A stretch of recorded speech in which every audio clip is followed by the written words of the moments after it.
आज हम सब लोग तरावड़ी शहर में अपनी जगत जननी माता जी की जयंती को मनाने के लिए यहाँ आए हैं। कुछ काफ़ी वर्ष पहले भी हम लोगों ने माता जी की जयंती यहीं तरावड़ी में मनाई थी और आज पुनः आप सब लोगों को इस सौभाग्य प्राप्त हुआ कि माता जी की जयंती मनाने का सौभाग्य आप सब लोगों को तरावड़ी शहर में मिल रहा है। आप सब लोग माता जी के जीवन चरित्र के बारे में जानते हैं, उनके इतिहास के बारे में जानते हैं। यहाँ सभी बाई महात्मा बैठे हैं, पुराने प्रेमी भक्त बैठे हैं, सब जानते हैं कि कैसे माता जी ने अपना सारा जीवन इसी ज्ञान के प्रचार और प्रसार में लगाया और अपनी जीवन की अंतिम सांस तक उन्होंने इस ज्ञान का प्रचार और प्रसार ही किया।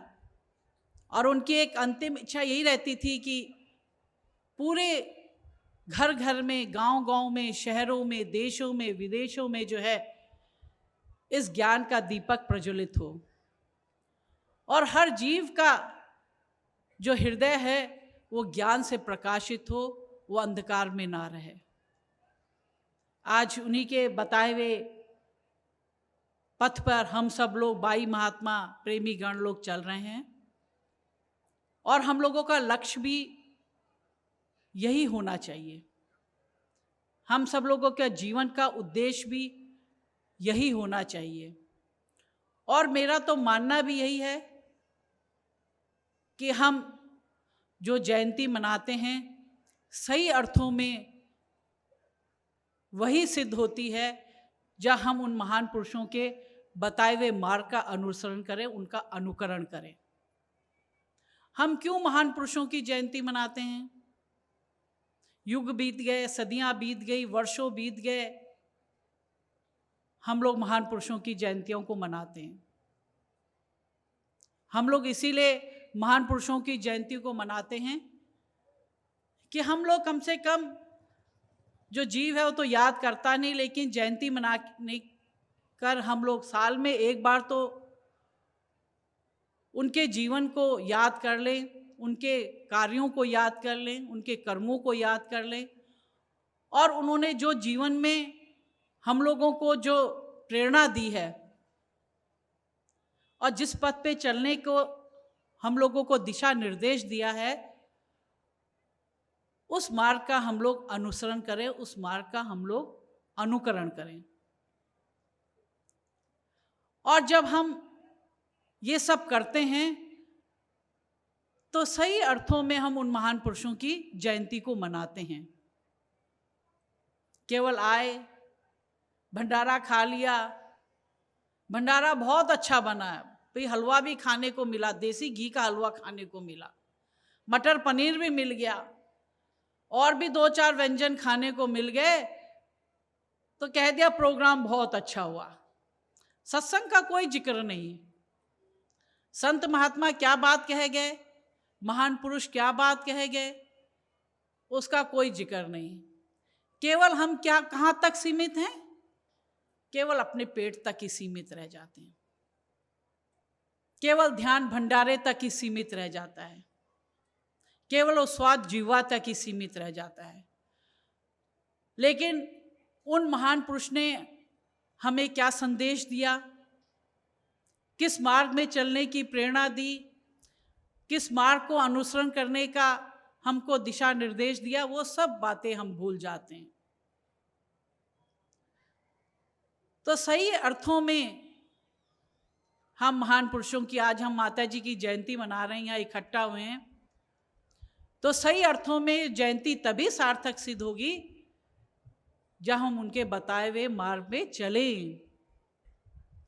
और जिस प्रकार से उन्होंने अपने जीवन की अंतिम सांसों तक इस ज्ञान का प्रचार और प्रसार किया, ठीक इसी तरह हम भी अपने गुरु महाराज जी के शरण में रह के, गुरु महाराज जी की आज्ञा में रह के, उनकी आज्ञा को शिरोधार्य करके हम भी अपने जीवन की अंतिम सांसों तक उस मार्ग का अनुसरण करें, अनुकरण करें, तभी ये जयंती मनाने का हमारा जो सार्थक सिद्ध होगा। आज हम देखते हैं समाज में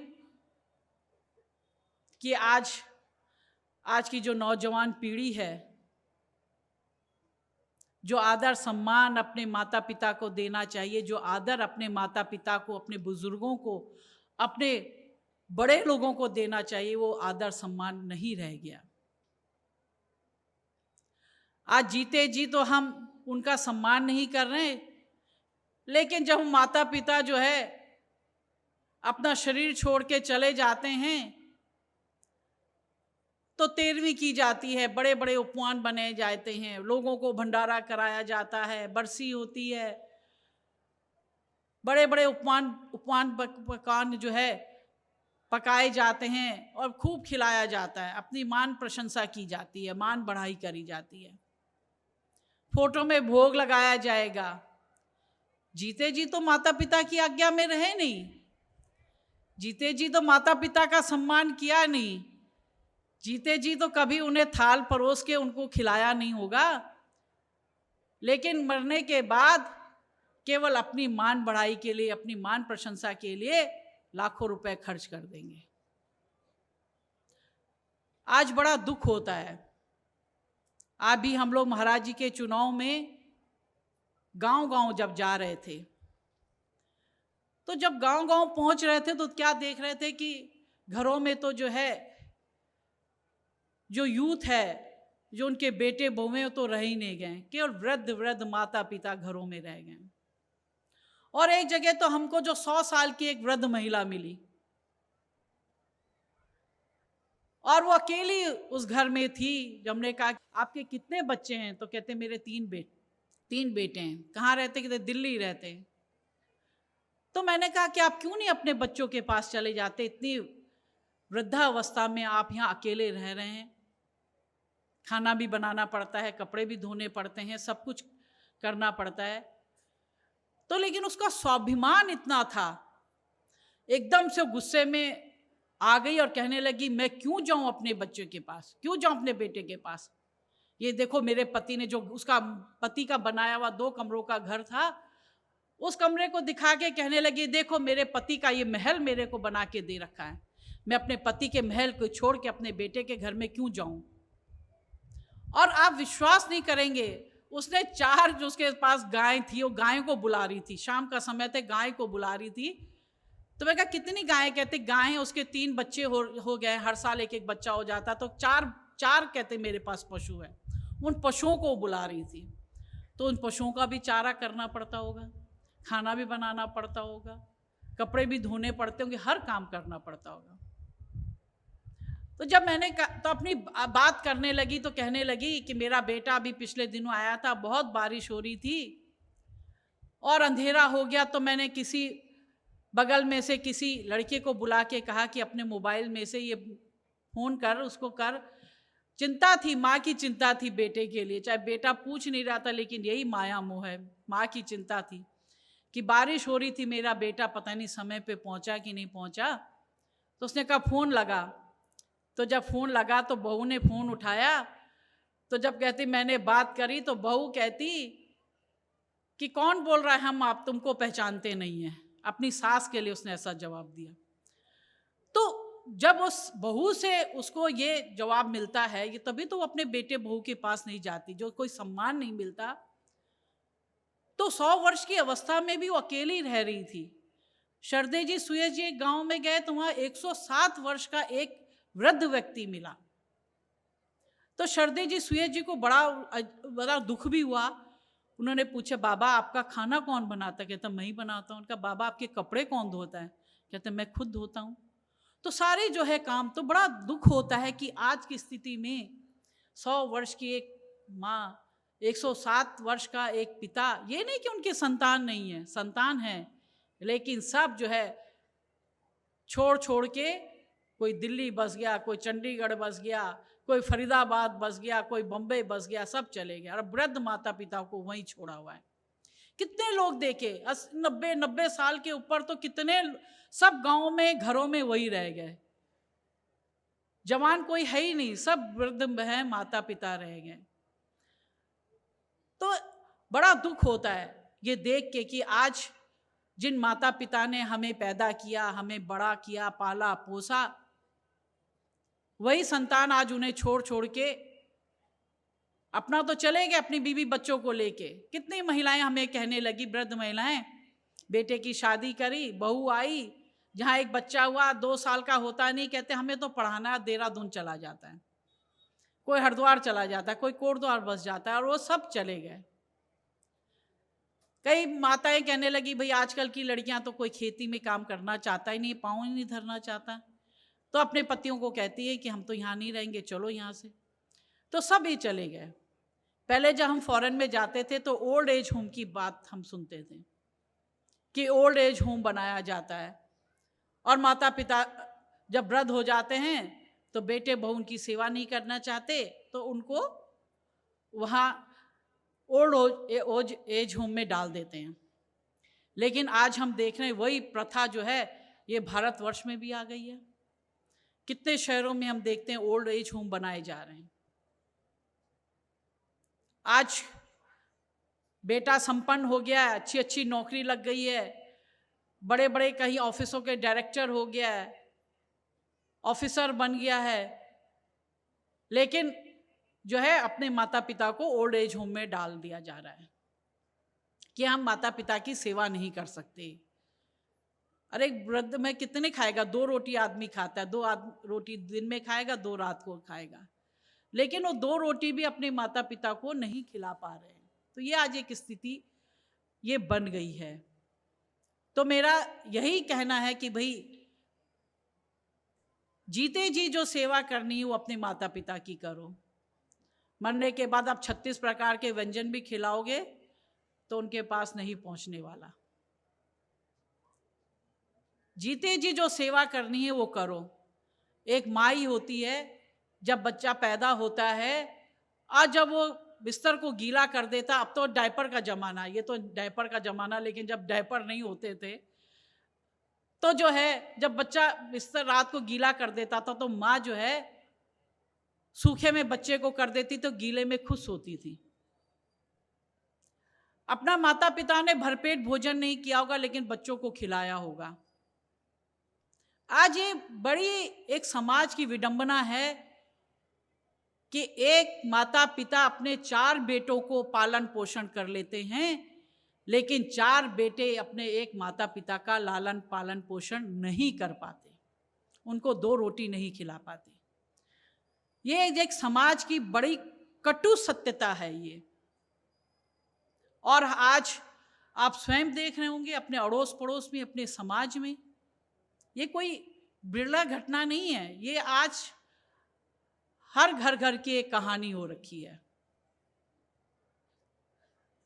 जिस भाई ने, बड़े भाई ने अपने भाइयों को पाला, वो जब बड़े हो जाते तो वही अपने भाई की पीठ में छुरा घोंप रहे हैं, क्योंकि तो है त्रेता युग तो है ही नहीं कि जहां राम को वनवास मिला तो लक्ष्मण भी उसके पीछे हो लिया। ये त्रेता युग तो है नहीं कि जो पति को वनवास में मिला तो पति को वनवास था, लेकिन सीता भी उनके साथ गई।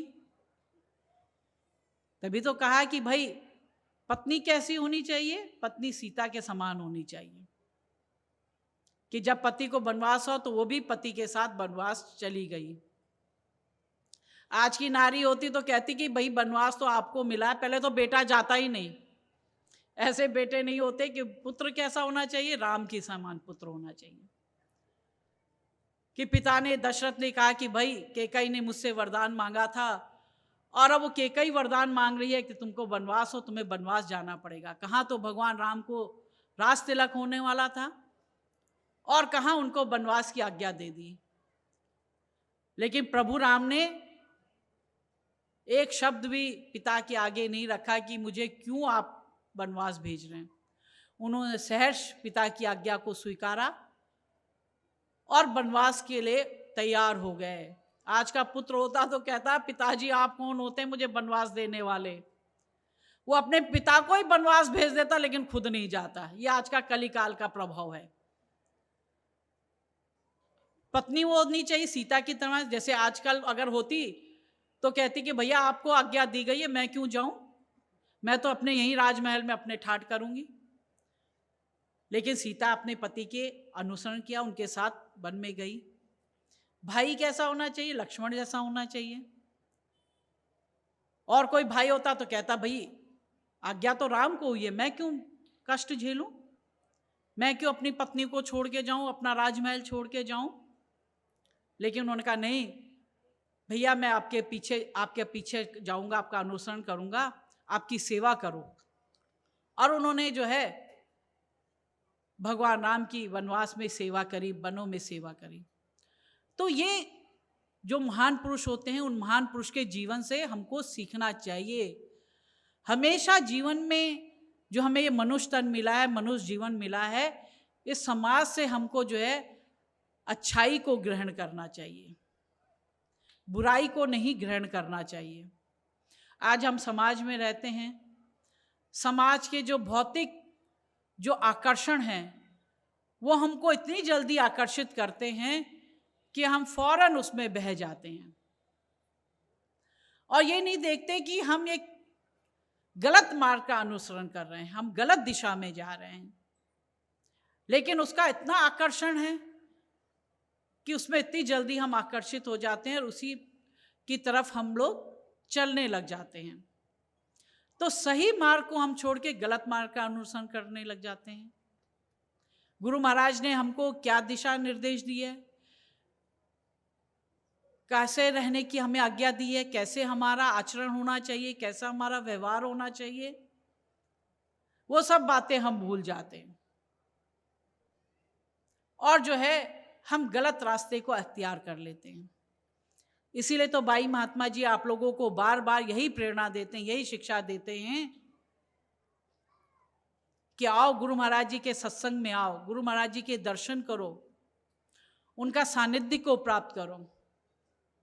क्योंकि समाज में रहते रहते समाज की कुरीतियां, समाज की गलत बातें, समाज के आकर्षण, भौतिक चीजों के जो आकर्षण है वो हमको आकर्षित करते रहते हैं और हमारा हृदय जो है उन्हीं बुराइयों से, कुरीतियों से हमारा हृदय आच्छादित हो जाता है।